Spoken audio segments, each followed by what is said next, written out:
महाभारत युद्ध के 18वें दिन की वह रात्रि, जब चहुं ओर सन्नाटा था, किंतु अधर्म की अग्नि अभी शांत नहीं हुई थी। दुर्योधन रक्त रंजित अवस्था में अपनी अंतिम सांसें गिन रहा था और अश्वत्थामा के हृदय में प्रतिशोध की ज्वाला धधक रही थी। आज की कथा उस रहस्यमयी प्रसंग की है जब महादेव के एक अंश ने स्वयं काल का रूप धरकर पांडवों के शिविर में प्रवेश किया।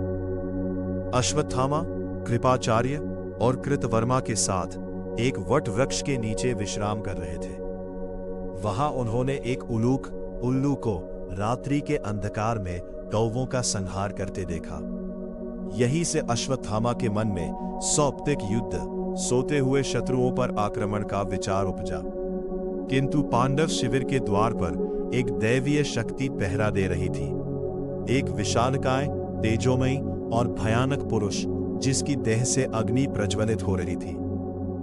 अश्वत्थामा ने उस भयानक द्वारपाल पर अपने सभी दिव्यास्त्रों का प्रयोग किया, किंतु वे सब उस तेज में विलीन हो गए।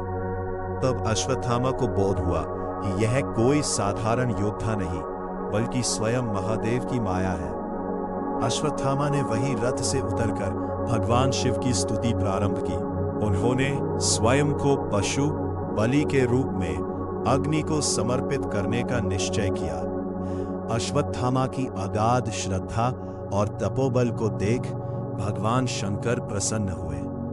महादेव ने प्रकट होकर कहा, अश्वत्थामा, श्री कृष्ण के प्रभाव और पांडवों की भक्ति के कारण मैंने अब तक उनकी रक्षा की, किंतु अब उनका पुण्य क्षीण होने का समय आ चुका है। भगवान शिव ने अश्वत्थामा के शरीर में प्रवेश किया और उसे एक दिव्य अमोघ खड्ग तलवार प्रदान की। महादेव के तेज से ओतप्रोत अश्वत्थामा ने काल बनकर पांडव शिविर में प्रवेश किया। वह दृश्य अत्यंत विभत्स और गूढ़ था। अश्वत्थामा ने धृष्टद्युम्न और द्रौपदी के 5 पुत्रों का वध कर दिया।